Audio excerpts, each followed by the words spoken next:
নমস্কার। তো আমি সাধারণত কোনোদিনও কমেন্টের উত্তর দিতে আসি না, আজকে হঠাৎ করতেই কমেন্টের উত্তর দিতে চলে এলাম।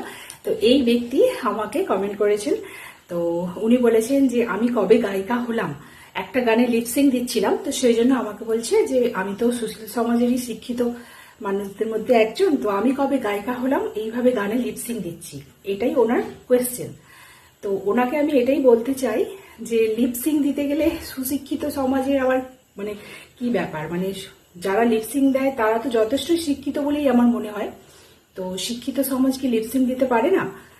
আর গায়িকার প্রশ্ন যদি হয়, গায়িকা আমি সত্যি, এটা কোনো মিথ্যে নয় যে আমি গায়িকা নয়। আমি বিয়ের আগে 3 বছর গান শিখেছি, আর গান নিয়ে চর্চা আমার ছোটবেলা থেকে।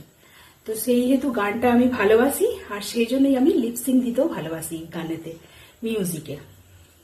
নমস্কার।